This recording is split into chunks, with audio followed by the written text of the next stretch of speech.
একদিন রাইস্টার নিজের গ্রামে ট্রেনিং করতেছিল। তখনই রাইস্টারের পিছন থেকে দুটো গুন্ডা ট্রাকে করে আসে। তারপর তারা দুজন ট্রাক থেকে নেমে রাইস্টারের কাছে আসে। তারা দুজন অনেক ভয় পেয়েছিল। তারপর তারা দুজন অনেক ভয়ে রাইস্টারের কাছে এসে বলে, ভাই আমাদের বাঁচিয়ে নে, আমরা খুব ভয়ে আছি, আমরা মরতে চাই না। আসলে আমরা অনেক বড় গুন্ডা। আমরা গত পরশুদিন একটা গ্রামে ডাকাতি করতে গিয়েছিলাম এবং আমি সকল গ্রামবাসীদের সামনে মাথা উঁচু করে বলেছিলাম আমরা মারামারি করি না, সোজা খতম করে দেই। আর এই জন্যই তো আমার নাম পাপ্পু পেলু। আমার সামনে বেশি চালাকি করবি না, আর জলদি করে বাড়ি থেকে টাকা পয়সা, সোনা দানা, গয়নাকাটি তাড়াতাড়ি নিয়ে আয়। আর তখনই ভিড়ের মধ্য থেকে এক গ্রামবাসী আমার সামনে এগিয়ে আসে এবং বলে, যার নাম শুনে পশু পাখিও হাসবে সে আবার আমাদের ভয় দেখাবে, যা বাড়ি গিয়ে দুধ খেয়ে ঘুমিয়ে পড়, আমরা তোর কথা কেন শুনবো, তুই কে শুনি? কি গো গ্রামবাসী ভাইয়েরা, আমি ঠিক বলতেছি তো, ভয় পেও না, একটা ছাপরি কোথাকার। তখন গ্রামের লোকজনও বলতে লাগলো, হ্যাঁ ভাই হ্যাঁ, ওর কথাই ঠিক, আমরা তোকে টাকা পয়সা গয়নাকাটি কিছুই দেবো না। এই কথা শোনা মাত্রই আমার মাথা একেবারে গরম হয়ে গেল এবং আমি বলে ফেললাম, আমাকে অপমান করলি তো এবার বাঁচবি না। তারপর আর কি, আমি একটা বল্লম বের করে সোজা তার মাথা ধর থেকে আলাদা করে দিলাম। তার আগে গাইস, আমি শুনেছি ফ্রি ফায়ার থেকে নাকি পাবজির দর্শক অনেক বেশি বেড়ে গেছে। আজকে আমি এটাই দেখবো আর তোমরা আমাকে সাহায্য করবে, বেশি কিছু করতে হবে না। তুমি যদি একজন ফ্রি ফায়ার প্লেয়ার হয়ে থাকো, ফ্রি ফায়ারকে মন থেকে ভালোবাসো, তাহলে ভিডিওতে লাইক করে চ্যানেলটিকে সাবস্ক্রাইব করে দাও। আর যদি একজন পাবজি প্লেয়ার হয়ে থাকো, তাহলে কমেন্ট সেকশনে কালো লাভ দাও এবং ফ্রি ফায়ার খেলে থাকলে কমেন্ট সেকশনে লাল লাভ দাও। আজকে আমি দেখবো কে জিতে।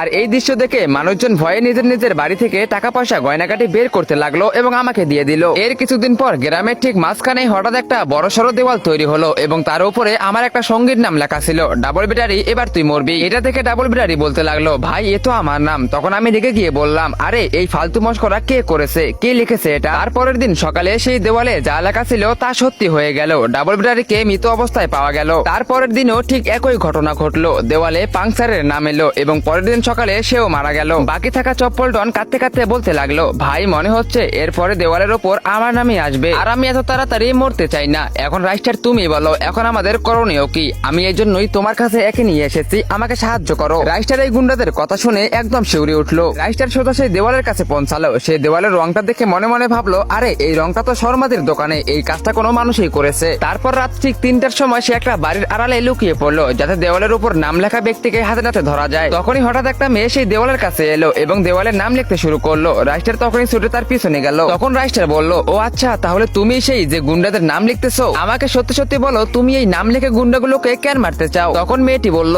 আমার নাম বাসন্তী, আমি এই গ্রামেই থাকতাম। একদিন রাতে ওই গুন্ডাগুলো আমার কাছে এসে আমার সাথে খারাপ ব্যবহার করলো। তখন আমি রেগে গিয়ে তাকে একটা থাপ্পড় দিয়েছিলাম, আর এটার বদলা নিতেই তারা একদিন মদ খেয়ে রাতে আমার ঘরে এসে আমার সাথে খারাপ কিছু করলো। এই জন্যই আমি প্রতিশোধ নেওয়ার জন্য তাদেরকে একে একে মারতেছিলাম। এই কথা শুনেই রাইস্টারের রক্ত টকবক করে উঠলো। তারপর সেই মেয়েটিকে সাথে নিয়ে গুন্ডাদের ঘরের দিকে রওনা দিল। তারপর সে একটা কুঠার দিয়ে একে একে দুই গুন্ডাকেই মেরে ফেললো।